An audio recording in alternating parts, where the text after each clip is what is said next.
Agriculture on the move. Agricole mouvement. Agriculture on the move. Agricole en mouvement.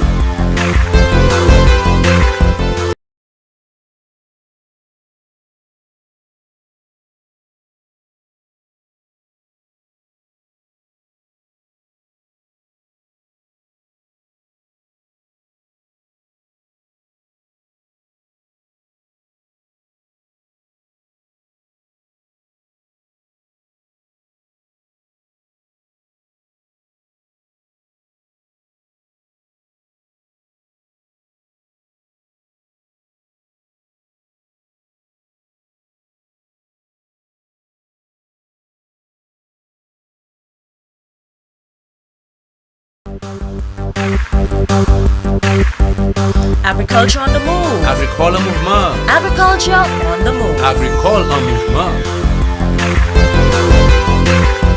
Agriculture on the move. Agricole mouvement. Agriculture on the move. Agricole en mouvement.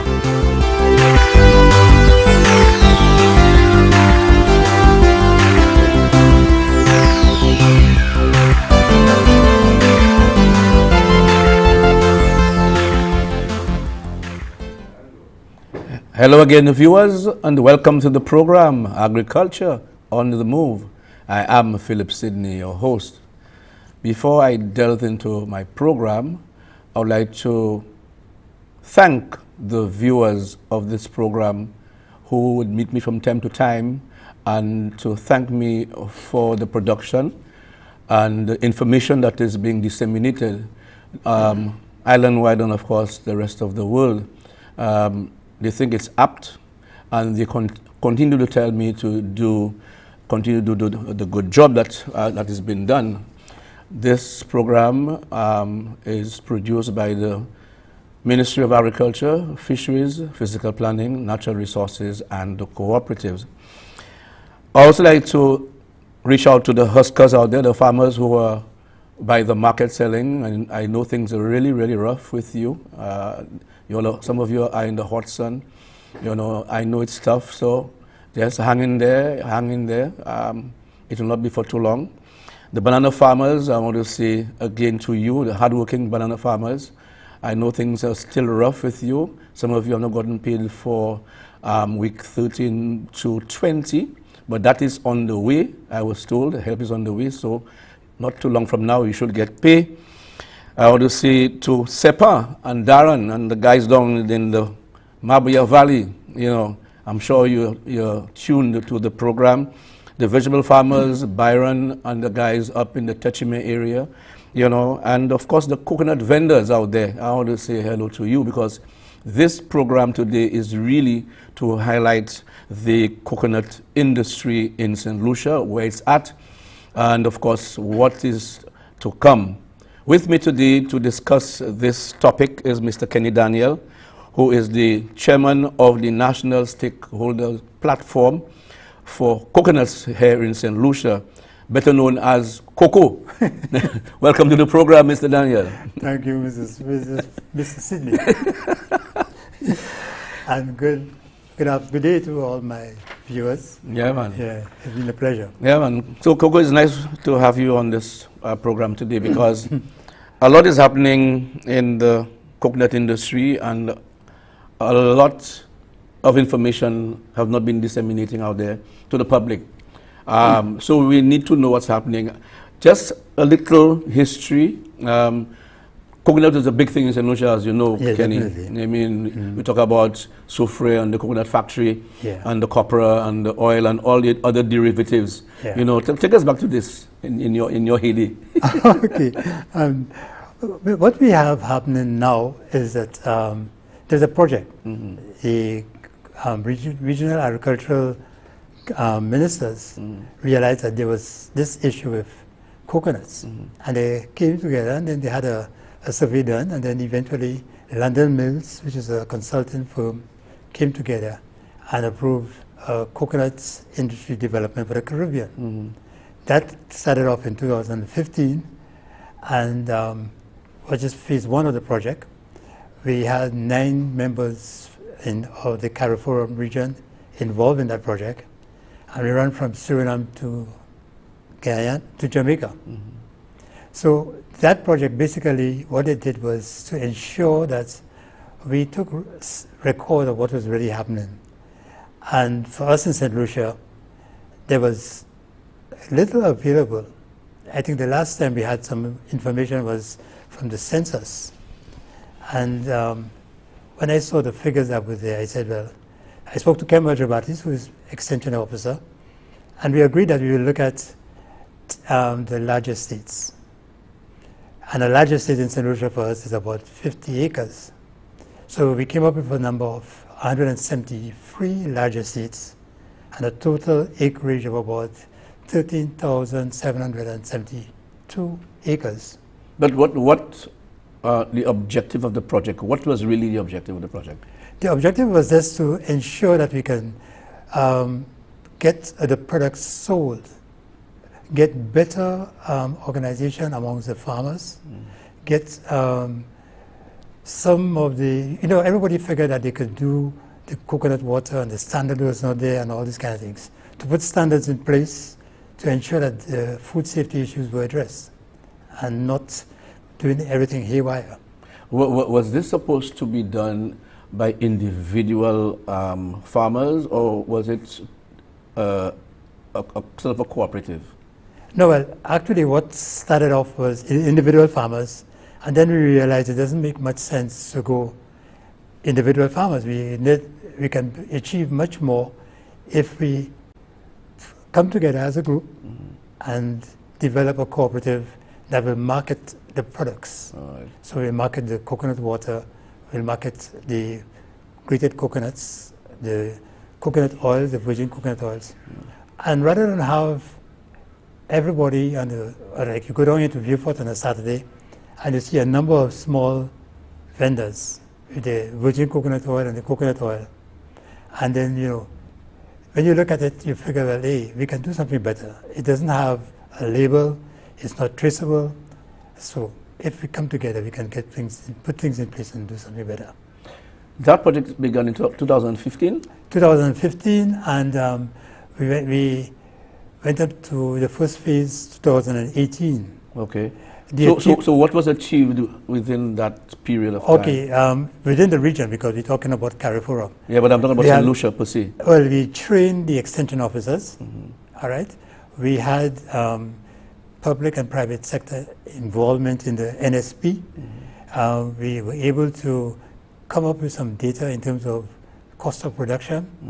We also went through and we came up with information as to where the kind of varieties we had and the higher producing and even the average yield per coconut. So the benefits. So how many farmers benefited, and were they satisfied with the project up to 2018? Yeah, I think we had about 232 farmers who are directly involved with the project. They were satisfied because they could see things beginning to happen. All right? And what we have done now, regionally, we linked up and we shared, there's a lot of value chain development and ensure that we were going the way the other region was going. The market was huge and we needed to tap the market from the Caribbean. Yeah, but okay, so if you mentioned regional. As far as marketing is concerned, are we able to export our coconut water regionally? Some people are doing it, but it's not anything on a large scale. And that's why if we come together as a group, then eventually we can tap into the market. Yeah. So the NSP was formed. Okay. How many members on that board? And what? The NSP is about 13 members, and we try our best to have representatives from as many of the small producers, processors. Okay. All right. We have farmers, roadside vendors. We have people who do coconut oil, grated coconuts, coconut water, and the list goes on. Okay, and you're saying that the farmers that benefited, I think they were training. Yeah, there was training. They trained the farmers. We trained the farmers. The project produced good agricultural practices for coconuts. And what we found out is that rather than taking 7 years to produce, we started seeing results in 3 years. We started seeing flowering in 3 years, and then the average yield per coconut went up in terms of water and also oil. But based on, for example, I don't want to say the demise of the banana industry, but when in the heyday of the banana industry, during cultivation and fertilization, the coconuts were getting fertilized and the yields were high. All right. We saw a drop in yields. Some farmers, abandoned their fields and stuff like this. How did this affect the industry? It affected the industry, but there was no record of what was going on until the project came in. Okay. So what really happened was when we tagged into the project, then we started to look for the average yield per nut, the average number of coconuts per tree per year. All right? And all these things came in, and then we decided, okay, let's start with 40 nuts per tree, 40 trees per acre, and every year we'll move up incrementally. All right, we monitored and we were able to find out, hey, this thing makes some sense because the returns to the farmer were in the $1.something million. That is That's spread among coconut water or coconut water in addition to other products? Purchases from the farmer. Oh, purchases from the farmer? Yeah, because I know our minister was very concerned about what's in it for my farmers. Right. Okay. So eventually we had to work So it's a multiplicity of products? Yeah. So you're talking about coconut water? We started with coconut water, roadside vendors, fresh water nuts, then the agro processors, then the dry nuts we split it up into virgin coconut oil, cooking oil. Then we had the rest of the coconuts into grated coconut, like Julian is producing. Right. And we also have shredded, flaked coconuts. Right. Then we went into coconut crafts. Confectionery is an area that really did well. All right, so all the tablets and all these kind of things. And then we went into the nursery because a number of the coconuts, a significant amount of coconuts were going by the wayside. They were sprayed, they were chopped, but then now we recover these coconuts and begin to replant. So we develop in the industry by replanting and pushing through. In that project, did you all take on the coconut husks for onward reproduction into soil medium and stuff like this? I mean, because right now I notice it's not happening again, but farmers were just dropping these things anywhere on the bad lil, in little places, and really causing it became a nuisance. And also at the dump at the Diglo, I'm thinking here is an opportunity, all right, for somebody to take this on and continue to get it pulverized, for soil medium. Yeah, well, you hit the nail on the head, Sydney, because towards the end of the first phase, we got a shredder, and it is actually by Caddy now, and what they did was to analyze the performance of that shredder and see how much the throughput in terms of how much it will cost. Because it's very important now to establish the cost of production. You want to know how much it will cost you because you're comparing it with peat moss. Right. So it has to be good. But phase 2 of the project is coming along, and I think Leroy Ochilnier, right? He has a shredder, and that shredder is huge, and it can produce coir and dust just like the peat moss. So phase 2 is already going on, and we're looking at the entrance to the Deglo site because there's some crown lands there. We have applied. We're waiting for a response, and then Once that is in place, then the whole thing begins to move. Okay. So we'll get the shredded coconuts green and dry, and then we'll compost it, and then it will be available for farmers to enhance their soils. Okay. So there's a lot of things going on. Let's go back to phase 1, 2015, 2018. Yeah. What was the successes in terms of, I mean, did it really meet its goal? Yeah, well, the training, the whole, what they call mapping and characterization of coconut plantations, we had to go out and identify and see how many trees were there, what they call mapping and characterization. Okay. And to decide on whether the trees were too old or whether they were, whether they had good genetic material. Well, hold that point because we're due for our first break. Okay. You're watching Agriculture on the Move. Stay tuned. Back soon.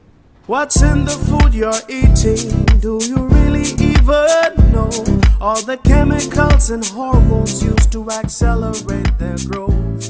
All the artificial flavoring, sweeteners and colors too. We consume and we don't spare a thought for the damage that they'll do. No, think about the children. Think about the children. How will we save them?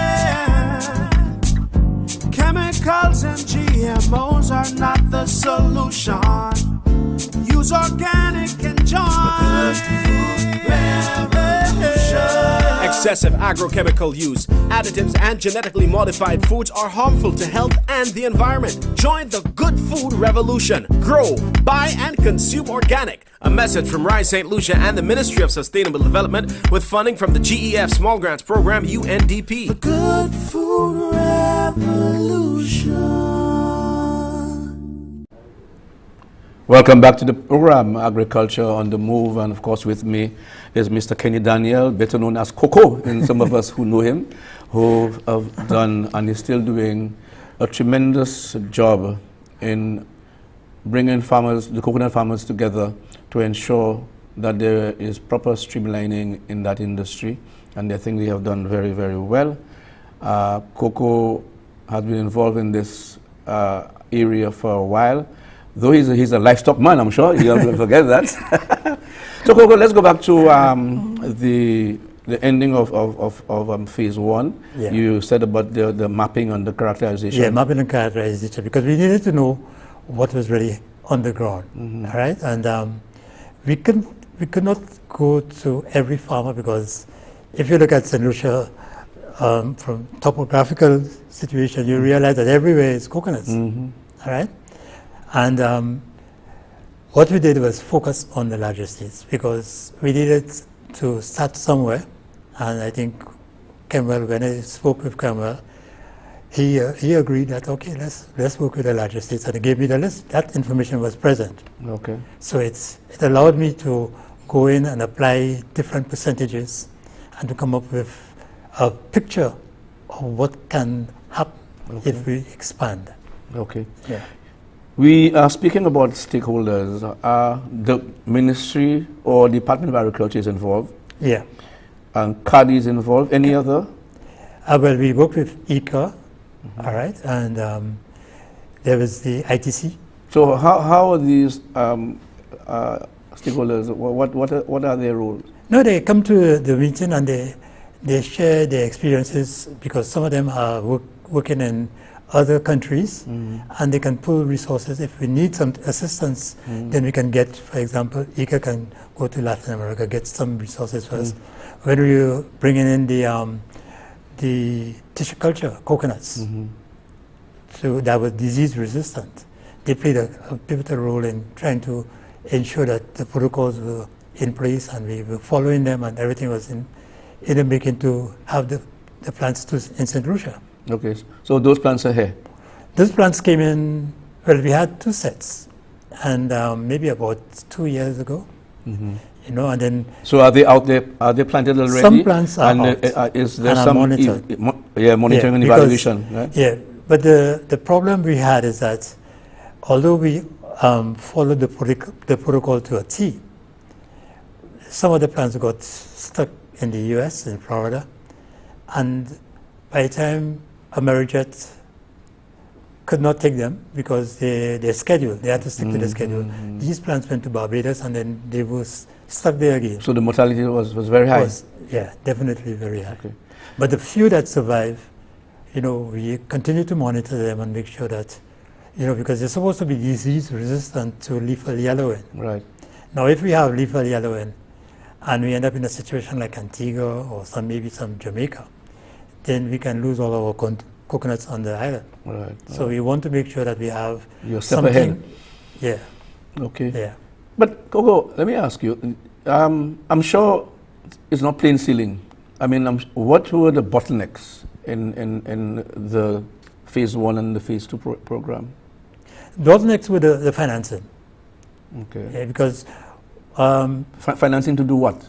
for farmers to establish more coconuts on the ground, for farmers to start to take care of the coconuts like a crop, Right. all right? And then for the agro processors to put the necessary things in place to make them HACCP compliant and also traceable in terms of the products that they put on the market.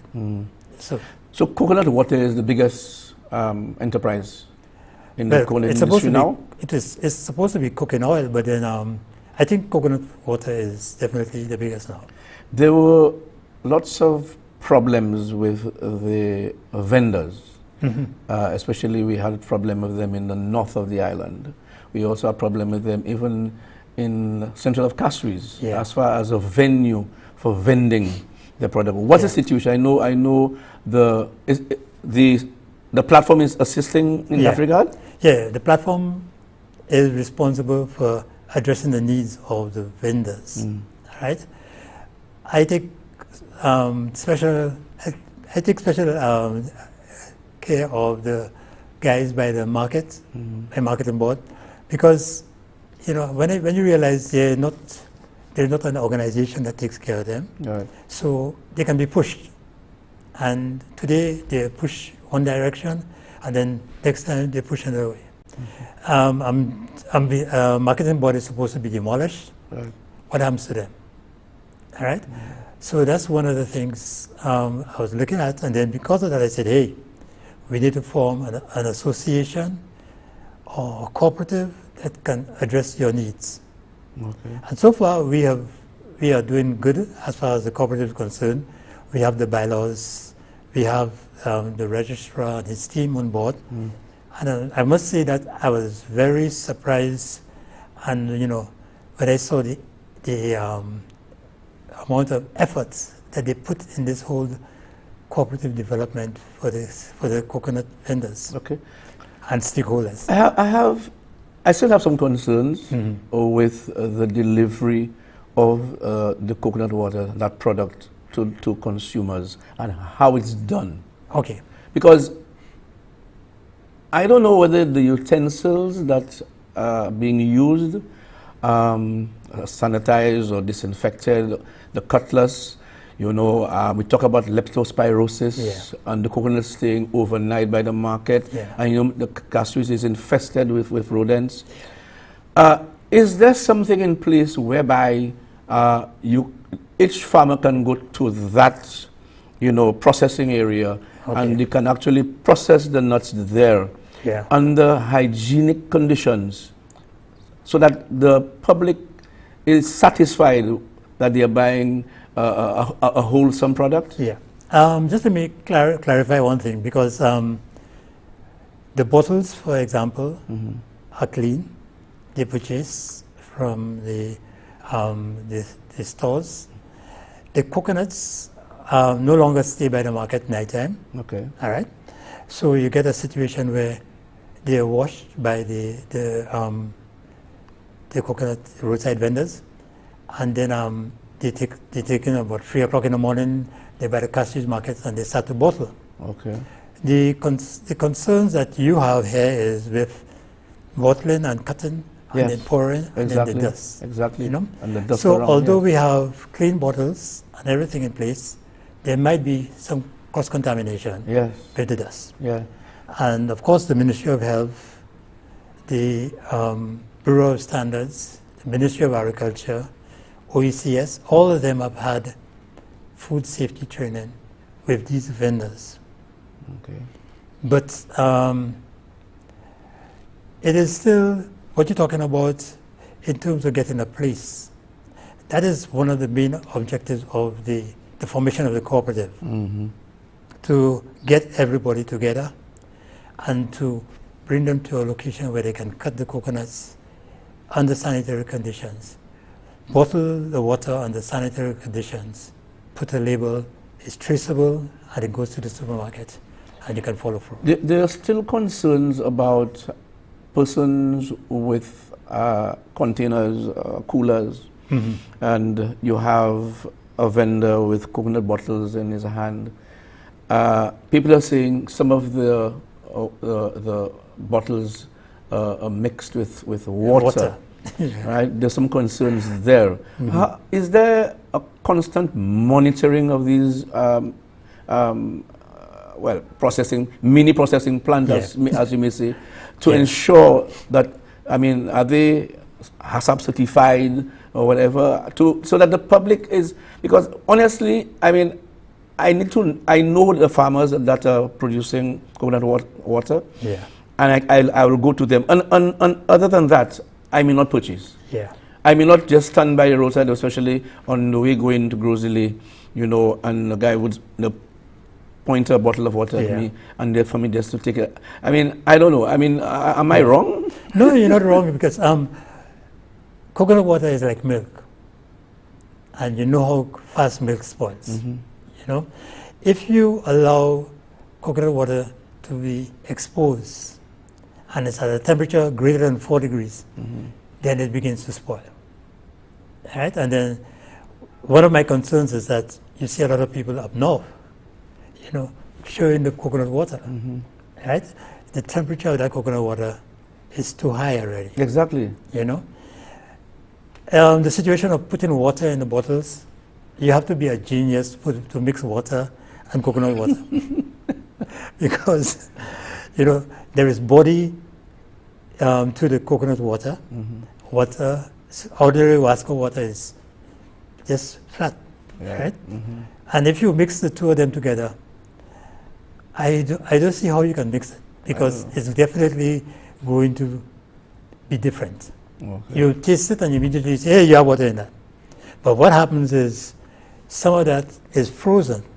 And when it freezes, the different substances in the coconut water, nutrients in the coconut water, degrades. No, it freezes at different temperatures. Okay. So when the water, because coconut also contains water, right? When that water freezes, it pushes out the other, like the sugars and the proteins and all these kind of things through the cover. Yes. So if you fill the bottle and you freeze it, all that comes out. Right. And when it thaws out, you get a taste of water. You say, hey, we put water in that. Okay. And that's where the problem is. Now, if you, at the training sessions, we have highlighted these kind of things, telling them, say, hey, this is what you're not supposed to do. What is expected moving forward with so the second phase is on now? Second phase has started. And what's the duration of the second phase? Well, COVID has affected the second phase, and we started off September 2019. All right, 2020 was COVID. 2021, we said, hey, this thing is here to stay. We have to work with it. So how you'll work around it? All right, working around COVID is to probably go the way of the cooperative. If you are a roadside vendor and you sell 400 coconuts every other day, you can now sell 400 coconuts every day, because the cooperative will be in a position to take these coconuts and move it better than you. They'll be right for the supermarket chain everywhere. You'll see a solution product, coconut water. But is there a move for coconut vendors to realize, okay, this is a business. I'm establishing 10 acres of pure stand coconut. Is that? Yeah, that is. Are you moving in that area? That is in the making. And not only that, we have people overseas who have land, and the land is just they fallow. Okay. So we are now going to be approaching them to see whether we can, we can go into a memorandum of understanding, and then we take care of your land, plant coconuts in the cooperative, so whatever you want, or have livestock and coconuts, and then move.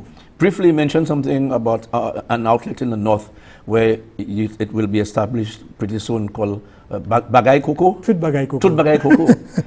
Give us briefly Okay, before we but of course we have the links, and recently somebody said to me, Kenny, you don't know there is this food court in Grosley, opposite Bank of St. Lucia?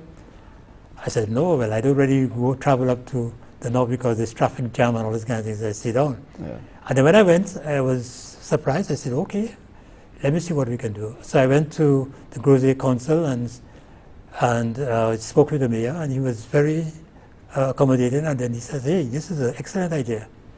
And just like Peterson Francis and Castries, he said to me, you're solving our problems because you're bringing them together. Mm-hmm. And then once you bring them together, then we don't have the problem of roadside vending again. Okay. We still have people who want the traditional coconut water, they want to see it. Mm-hmm. But eventually they'll understand that, hey, this is done under sanitary conditions. Okay. So for example, if we get some space in Otsa, you can deliver your 1,000 coconuts. We'll schedule everything. You deliver your 1,000 coconuts today, somebody else deliver 1,000 tomorrow, and we go along working with the coconuts and doing what we have to do. Mm-hmm. You know? So eventually, you now sell maybe 1,000 coconuts every day. So you get to buy cocoa, get gash, to buy everything up there? Everything. Wow, wow, wow. Yeah. By the way, Coco, we have reached the end of the program. Already? Already. So I really want to thank you for being here, for Okay. enlightening the public as to what's happening. I think coconut products are here to stay, especially coconut oil is virgin and the processed one. So I wish you success with your platform, and of course wish St. Lucia well. Yeah. We also want to say that if people out there, interested in getting involved, get in touch with your extension officer and then contact us. Very good. Yeah. Thank you again for being there, Coco. Yeah. You have been watching Agriculture on the Move. I'd like to thank you, the viewers, for watching the program, especially the coconut vendors. I'm very thankful and happy that you all are coming together, and of course to ensure that the coconut industry remains on a level. I think we need to do it well, get it well organized, do it professionally, and of course treat it as a business, because c'est ça nous. Eat fresh, St. Lucia's best. I'm Philip Sidney. Goodbye. Yeah. Agriculture on the move. Agricole en mouvement. Agriculture on the move. Agricole en mouvement. Agriculture on the move. Agricole en mouvement. Agriculture on the move. Agricole en mouvement.